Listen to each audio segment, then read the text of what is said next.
I'll just be honest with you. Y'all keep showing up like this at 11:30, you're gonna see Pentecostal Alex come out somewhere.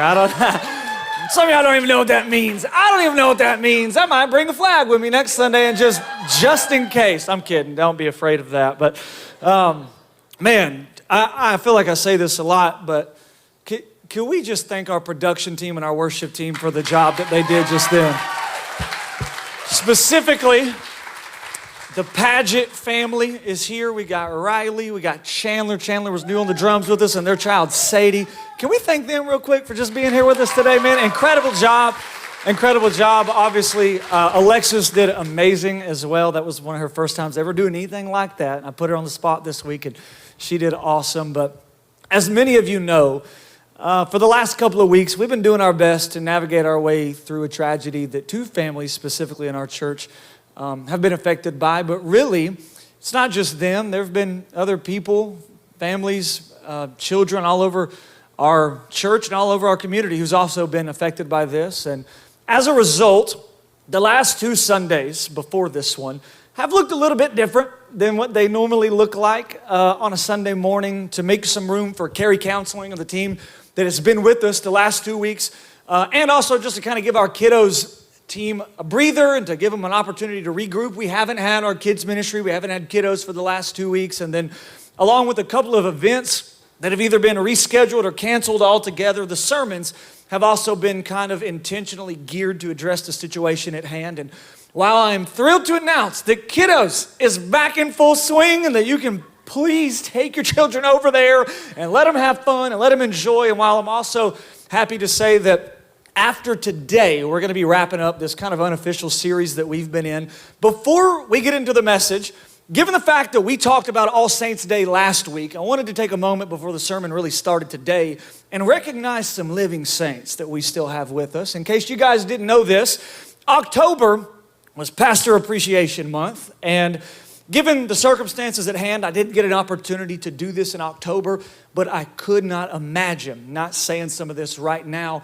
Because believe it or not, even though my title, the official title that I have around here is lead pastor, there are loads of other people at this church who carry some pastoral responsibility. And I just want to honor them and appreciate them real fast and up front, because I know this is our 11:30 crowd. Y'all ready to clap? Y'all ready to get loud? What I need is I want you to hold your round of applause until I tell you, so that we're not clapping like for 15 minutes today. So the first group of people I want to honor are our small group leaders, okay? Believe it or not, those people, the people who lead our small groups, they shoulder a pastoral burden sometimes up to 30 weeks every single year. They're making hospital visits, making food for people, taking late night phone calls, praying for people. They're throwing baby showers, wedding showers, and they're hosting and leading sometimes pretty intense conversations amongst the people in their group, and oftentimes they don't get the recognition that I think that they deserve. And so if you get a chance today, if you've ever been in a small group and you had a leader who did a really good job, send them a text, let them know how much you appreciate their effort and the time that they put into that. Maybe send them $5 or $10 for coffee, depending on where you get coffee. You can now get a small coffee for $10 at Starbucks if you're getting the pumpkin spice latte. But hey, with that being said, if we have any group leaders in the room, throw your hands up. Okay, we've got one. My mom and my stepdad right up here. Either way, can we just go ahead and give it up for our group leaders, man? We love y'all so much. We appreciate y'all so much. Now, number two, I also would like to publicly acknowledge and thank my wife, Samantha. I think she got here late, so she's sitting in the back somewhere. Sam, raise your hand real quick. You somewhere over here. I see you right back there. My wife, the pastoral role that she plays here behind the scenes every week is one that not everybody gets to see, but I do. And I see it and I value it and I appreciate it so stinking much. And even though she's not preaching many sermons yet, I can promise you her voice and her wisdom is seen within every sermon that I've ever preached. There are a lot of things that I say that came straight out of her mouth that she doesn't always get credit for in the moment. But as it goes with people who I would consider my pastors, she sits number one on the top of the list. And believe it or not, our church and my life, we are immeasurably blessed to have you. I love you. Your wisdom, your love, and your patience is why I am the way that I am, and it's why our church is the way that our church is. So one more time, could you guys show my baby mama some love? And then lastly, Lastly, I also want to take a moment to honor and thank our ministry team leaders around here. These are people who lead in a bunch of different ways. Some are on staff, some are not on staff, but everything that we do around here gets done because of this group of people. And up front, I want you to wait till I get to the end to clap for them, because if not, you're going to clap a lot of times, and I want to make my way through this pretty fast. So number one, we've got Daryl Dunn. He's the director of our safety team, and he and his wife Betsy have been some of the most consistent and reliable leaders that we've had at our church ever, and they've been here from nearly the very beginning, absolute anchors for us. Number two, we've got Ellie Kelling. She's our young adults pastor. The way that she's pastoring and growing our young adults ministry is unlike anything we've ever seen around here, except for the time when Overflow was a young adults ministry, when we were a college ministry. She's doing an amazing job. Number three, I want to recognize Daniel Howell, our production director. He's skilled beyond measure. He's worth far more than I'll ever be able to pay him. And he and his wife, Courtney, changed the landscape of our church from the day that they got here. Number four, Shelby Jackson. She's our worship pastor, and that's a title that she did not look for, and it's a title that she didn't really want for a long time. But because of the collective efforts of her and her husband, Noah, because of their leadership, their passion, and what they bring to the table, I'd be remiss to say that Overflow worship hasn't evolved over the last 3 or 4 years, far past, I think, what any of us ever saw coming. Number five, I want to mention Jacob Irvin. He's our youth pastor. He may easily be the most naturally gifted youth pastor that has ever been born on planet Earth. But even outside of his youth pastor abilities, our church in this area is immeasurably blessed to have Jacob as an influence. I think only time will tell just how blessed we really are for that. Number six, I want to mention Aubrey Doyle, our kiddos pastor. She quite possibly has the most overlooked and underappreciated job, mainly because you can't even see what she's doing. We got kids over there behind the scenes, and you don't know what's happening, but even through multiple pregnancies, a church split, and consistently inadequate kid spaces, her passion and her husband Dustin's passion for Jesus' church, and for these kids has never waned a single moment. Number seven, we've got Emmett Sloan. He's our media director. In 2023, this year alone, we've reached more people with online content, be it videography or photography. We've reached more people this year than in the history of our church. Than every other year combined, we've reached more people this year. And that's because of the work that Emmett, alongside his talented wife, Janina, puts in to this church and puts in to the media team. Number eight, I want to honor Bethany Porter. She's our groups pastor. I tell people all the time, the most important thing we've done as a church over the last 2 years is create the type of dynamic small groups that we have. And those groups are a result of the passion that Bethany and her husband, Drew, bring to the table in everything that they do. Number nine, we got Matthew Page. He's our CFO. He has never been paid $1 for all the sleepless nights, the panic attacks, and the stressful moments that come along with managing church finances. And then also we've got his wife, Sarah Page, who leads our meal train team. She is a behind-the-scenes superstar in a way that very few people ever get to see. Number 10, we've got Alicia Crawford. She's our guest experience director. She exudes energy, kindness, and intentionality. If you've ever felt loved at Overflow Church, it is the direct result of Alicia, who is the human embodiment of a refreshing glass of sweet tea. It's who she is. You have her to thank for that. Number 11, we have Josh Crawford. His official title is our chief of staff, and that simply means that he pastors our pastors, including myself on many occasions. He is a constant well of faith and of courage and of bravery. And if I could point out anyone that carries the heartbeat of Overflow Church, it's him. And then lastly, and I believe she's here for the first time in a while, I'm not sure, I'm not gonna make you raise your hand. But lastly, I wanna mention Chelsea Butler, and I've gotta look down to see all of her job descriptions because there are so many. She is our family pastor, an administrative director, our outreach director, an event coordinator, a financial assistant, a secretary, and many other things. She carries a massive weight of responsibility around here. She was our first staff member ever. And if anything has ever gone smoothly at our church, it is because in one way or another, Chelsea had her fingers in it. So would you guys do me a favor and take 5 seconds and tell our ministry team how much you love them? We love y'all so, so much. Now, as I mentioned a few moments ago, today we're going to be finishing up our 3-week unofficial series surrounding how we as Christians can start the process of handling grief and loss in light of our faith. And in case I haven't said this enough, I want to say it again. There is no timeline for grief. Okay, I think a lot of times in our mind, we see grief as a linear thing, like it starts and then at some point it ends. But that's not how grief works. It's not how grief has ever worked in your life. It's not how it's worked in my life in moments of loss or trauma. And even for an entire year in 2020, I was a chaplain for a hospice organization in Huntington, and I can promise you, grief has no timeline. There are certain moments where you feel like everything's good, and you're laughing, and you're smiling, and you're making a good memory, and then totally unbeknownst, you start shedding a tear or two because you're thinking about that tough situation, or you're thinking about that person that you lost. And if you hear anything that I say today, I want you to hear this. That is okay. That's okay when you have moments like that. It's not just okay, it's normal, and it's healthy to have moments like that. Now, that said, I don't think that anyone has to settle for living the rest of your life dominated by the weight of grief or by crippling depression after a moment like that. I don't think that's anybody's reality, and I would even say, especially even after mentioning this a little bit last week, I especially don't think that that has to be your reality if you're a Christian, given that we know what we have to look forward to. We know we get to look forward to the resurrection at the end, where we get to meet Jesus and we get to be reunited with our loved ones. We get to look forward to the day where he comes and wipes our tears away, takes our memories away to some degree, and makes everything new. Knowing that, for Christians, grief doesn't have to overwhelm and dominate our lives for the rest of our lives. But even still, anyone that's ever been through any kind of loss or trauma, they'll agree the grief and the sadness from that experience, it never disappears. It never fully leaves. It's kind of with you forever. And some days you can confidently say that the joy of the Lord is my strength. And then in other days, you just got to learn to take refuge in reminding yourself that it's in my weakness that he's made strong. And here's the cool thing. Neither of those are better or worse.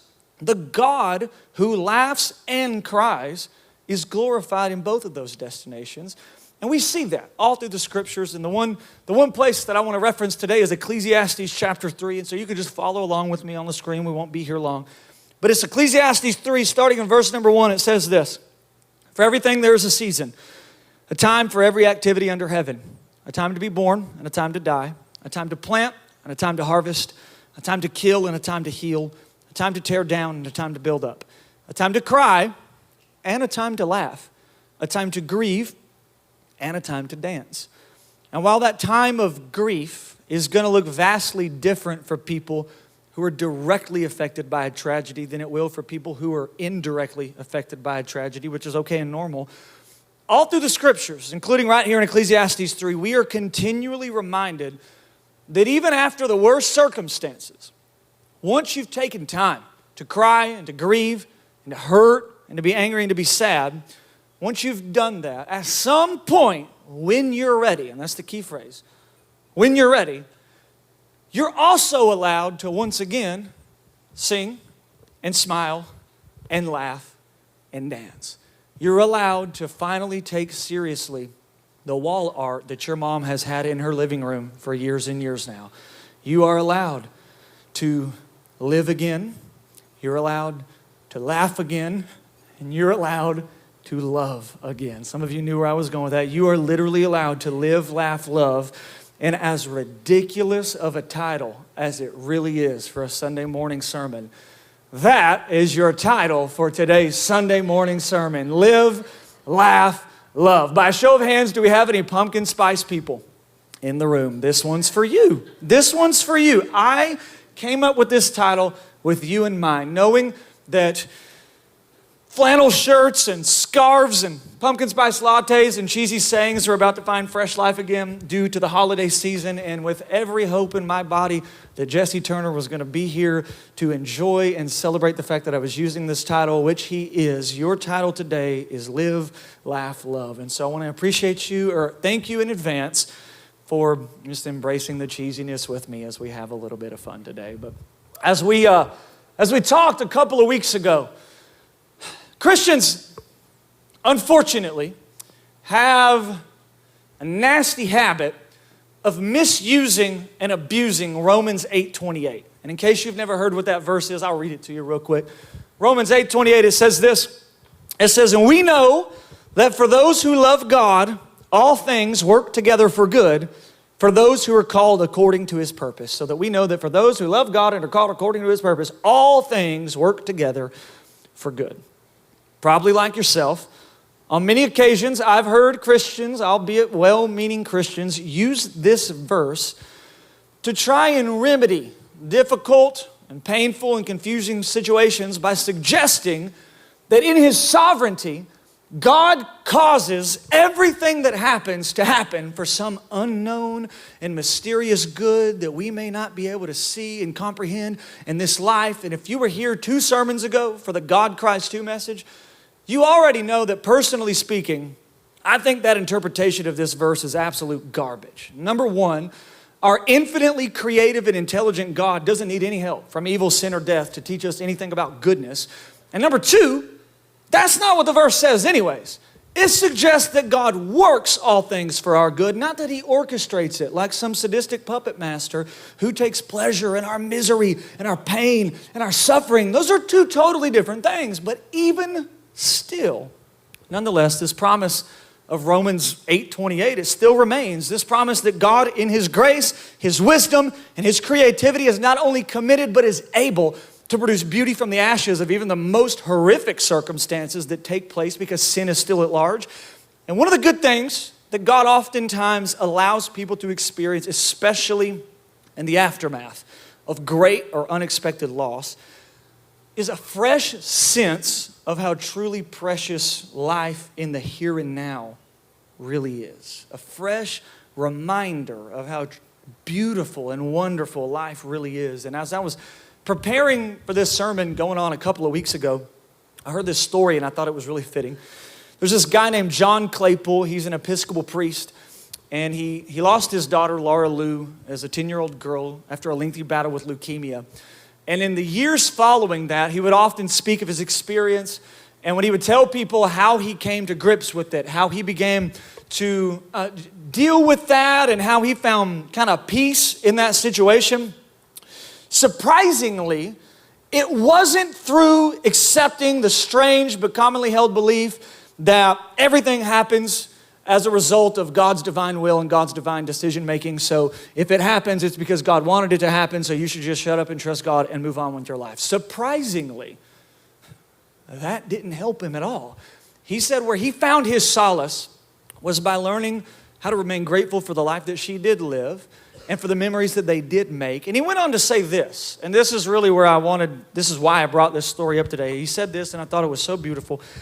He said in his own sermon, if we are willing, the experience of loss and the grief that follows can actually deepen and widen our ability to participate in life here and now. We can become more grateful for the gifts that we have been given, more open-handed in our handling of the events of life, and more sensitive to the whole mysterious process of life in general. And after reading that for the first time over the last few weeks, I haven't been able to get past this first sentence. That first sentence, I want to read it to you again. If we're willing, probably with time, the experience of loss and the grief that follows can actually deepen and widen our ability to participate in life in the here and now.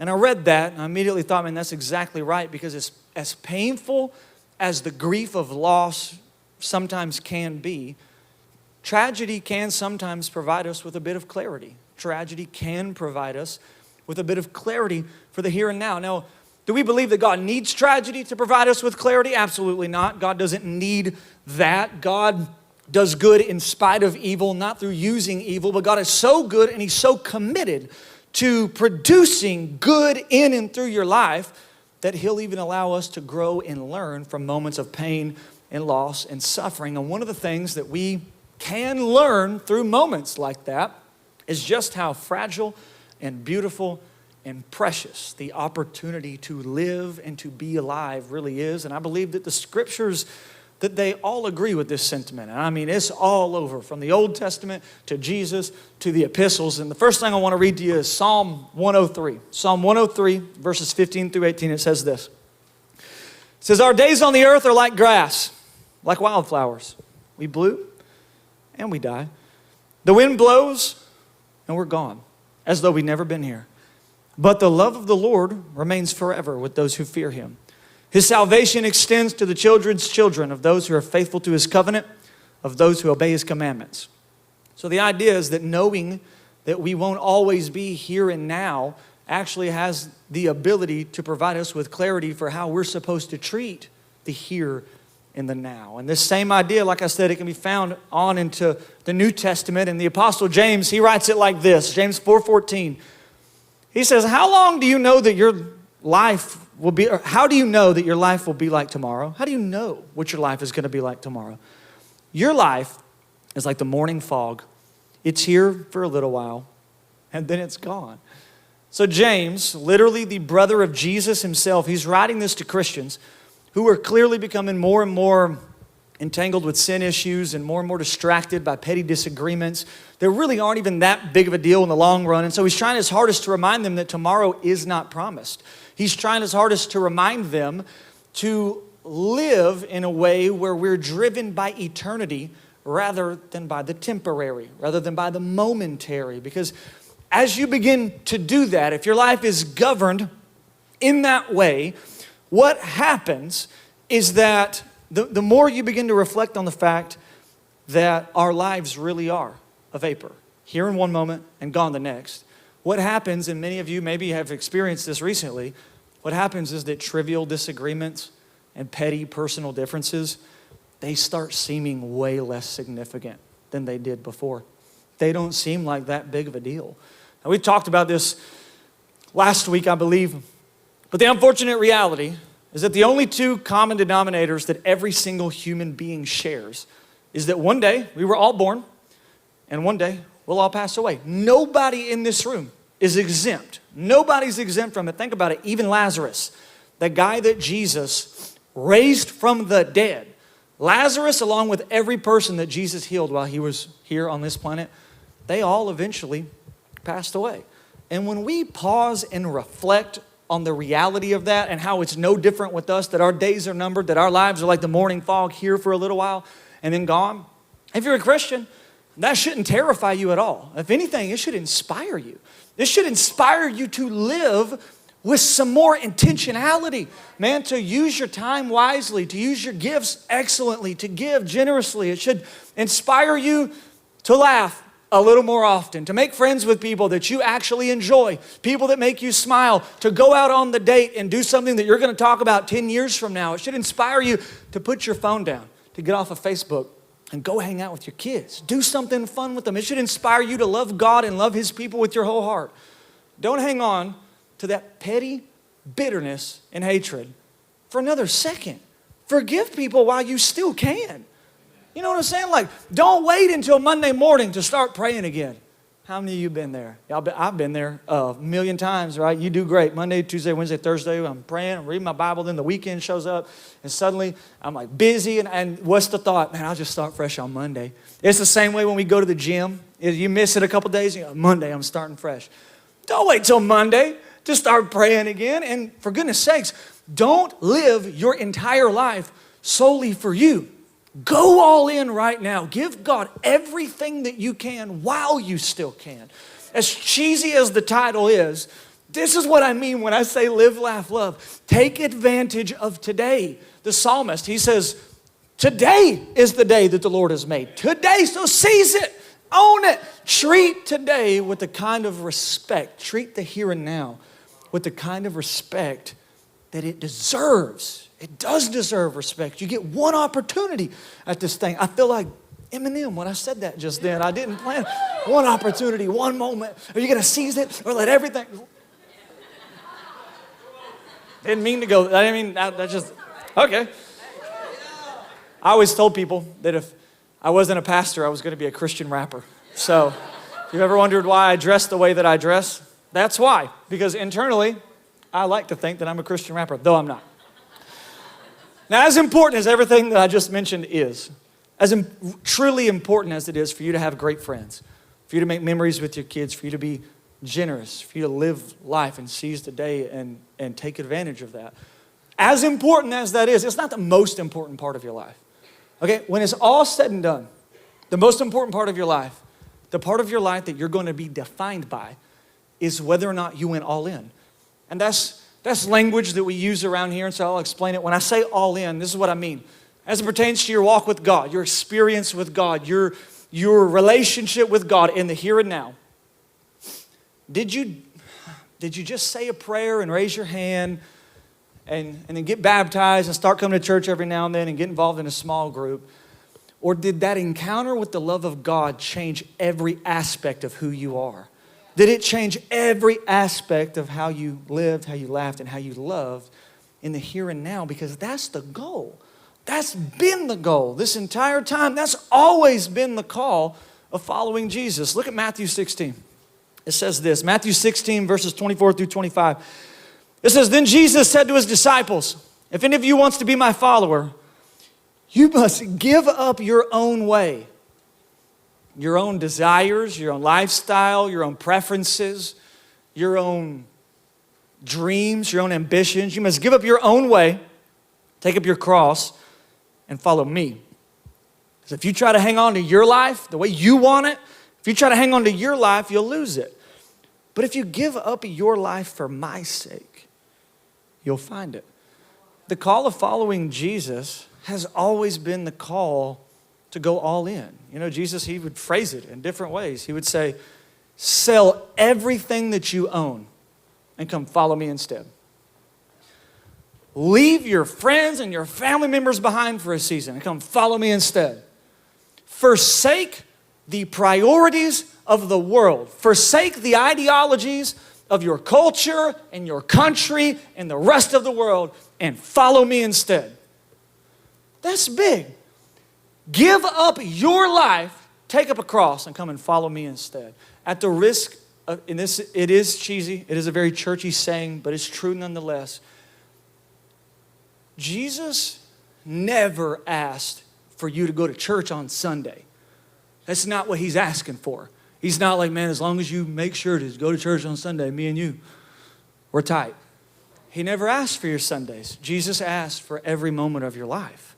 Every word, every conversation, every decision. He is not satisfied until he has it all.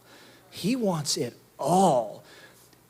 And if we're being honest, no matter how hard you try, are you going to be able to give that to him perfectly? No. A guy who's been trying to do that since he was 16, I will tell you, try all you want, but you are going to fail more times than you care to admit. You're going to fail plenty of times where you're willing to admit it. And you're going to fail even more when you're not even willing to admit it. And thank goodness that's where his mercies that are new every morning come into play. And that's where his grace that is unlimitedly available to you comes into play. But if all you did was repeat a prayer and get saved so that you could continue like living your own life and then maybe end up in heaven whenever you died, I feel that makes me feel sad. It doesn't make me feel angry. It doesn't make me want to scream at you. It makes me feel sad because you've missed the whole point of the gospel. You've missed the point. The point was never for you at 8 years old to raise your hand on a Sunday morning, get saved, get baptized, and like keep doing your thing. No, the point of the gospel, there's so much more to the gospel than that. The gospel message, the good news of Jesus is not, and this is gonna rattle some of you. Hold on, if you're getting baptized, hold on. Give me just a second before you take off out of it. Y'all are already up. You're good. But I don't want everybody else to get distracted. When everyone stands up, if you're getting baptized, when everyone stands up, then you leave, okay?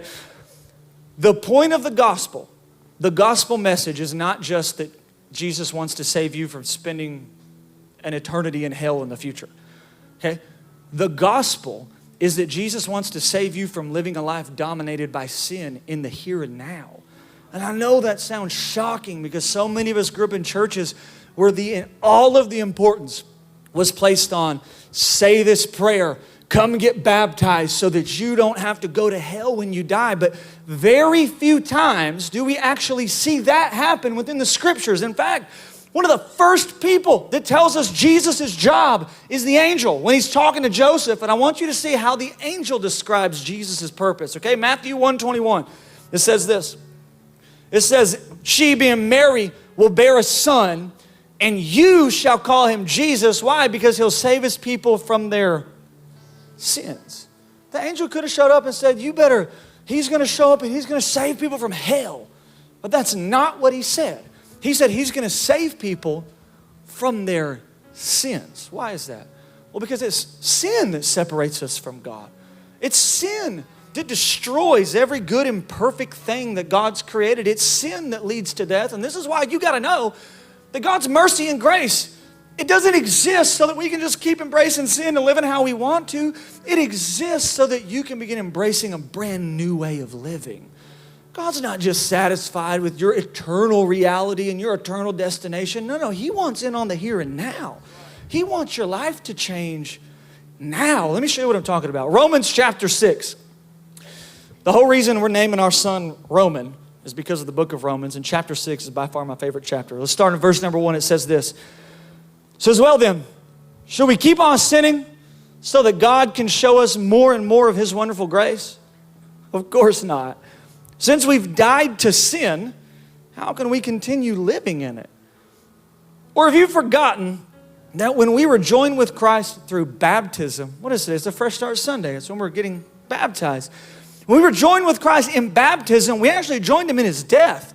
For we died and we were buried with Christ through our baptism. And just as Christ was raised from the dead by the glorious power of the Father, so now we also may live new lives. So now we also are raised to the newness of life. When you got baptized, that is the signifying moment of when you died to sin in the here and now so that you could begin embracing new life in the here and now, living out the calling that God's always had for you, laughing in the face of the enemy because we know that he's already lost, and loving God and loving people deeply. Why? Because God loves us so deeply, because God's faithful to us and he's patient with us and he's close to us, even in the hardest circumstances of our life and even after the worst decisions that we've ever made. He's still been there. He's still available.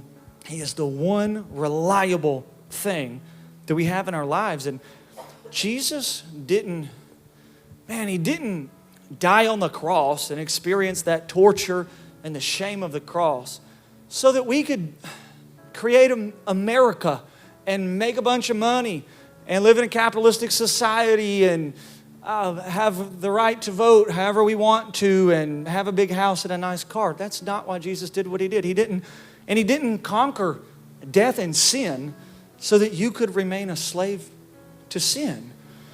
It's almost laughable, isn't it? Like the storyboard for your life that God has is so much better than that. According to the Bible, the moment you turn to God, that you turn from your sins, you repent from your sins, and you turn to God, and you give him everything, and you go all in, you place your faith in Jesus as God's Son. The moment that happens, you are immediately forgiven of your sin, past, present, and future.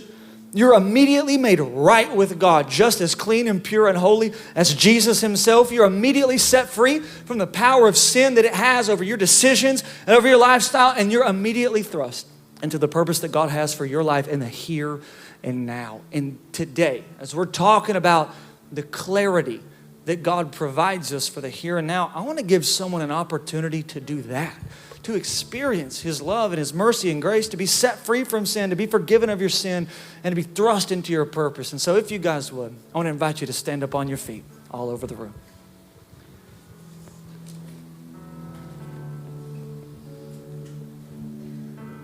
I'm talking to two groups of people in here right now. I know we've got some people that are exiting right now because they're getting ready for baptism, so y'all just let them roll, and don't be surprised when you see people walking out. The two groups of people, and for those of you that are around here a lot, you've heard me say this, but I want your attention. I want you to focus in. Maybe it's not because it's for you, but maybe it's for the person next to you, and they need your focus right now. The two groups of people I'm talking to are this, all right? Number one, maybe you know that you've never gone all in. Like, let's be honest right now. Maybe you grew up in church and you did the whole vacation Bible school thing, but you know you've never gone all in. You know you've never placed your faith in Jesus as God's Son. You know you've never given your life to him, right? And you want to today. You want to say yes to God for the very first time, but maybe your story's like mine. Maybe Maybe you had a moment like that where you said yes and you got saved and you felt the love of God and the nearness of God, but then life happened and now you kind of feel further from God than you've ever felt before, and you're ready to say yes again. You're ready to make not just a fresh start, but that fresh start for the first time in a long time. Maybe you're ready to make a recommitment of your faith. Either way, this moment is for you. Either way, I'm talking to you, and I want to give you an opportunity to do that. And we're going to do this through a prayer. And up front, let me tell you what this prayer is not and what it is. This prayer is not the thing that you pray just in case you die, you can wind up in heaven. This prayer is you saying yes to a lifestyle of giving up your way for His way.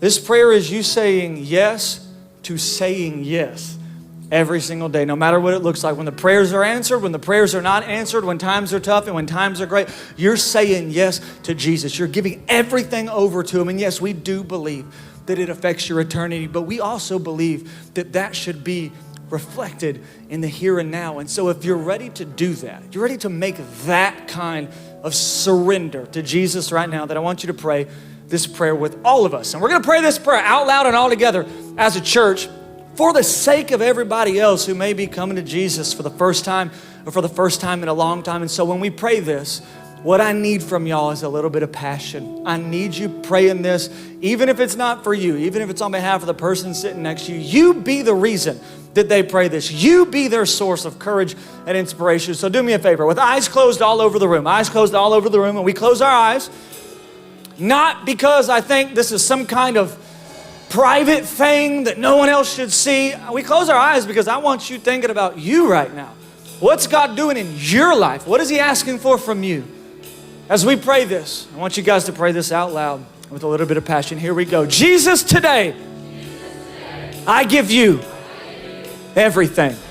My whole life belongs to you. I repent from my sins, and I believe that you are God's Son, that you died on the cross, and that you rose from the grave to save me, forgive me, and love me. Today, I receive that forgiveness, that love, and that friendship. In Jesus' name, amen. Now, on the count of 3, if you made a fresh start today, I want you to shoot your hand up. Now, you don't have to right now. On the count of 3, I want you to shoot your hand up. Mainly just because we want to celebrate with you right now. We want to lose our minds. And when they do raise their hands up, whether you see anyone's hand go up or not, what I need from you is I need you to lose your mind. I need you to throw a party, and I need us to worship for about another minute. We good? We ready for that? Okay, here we go. 1, 2, 3. I made a fresh start. Come on, man, all over this room. Hey, why don't we keep that going? Let's sing. Let's worship Jesus for a second.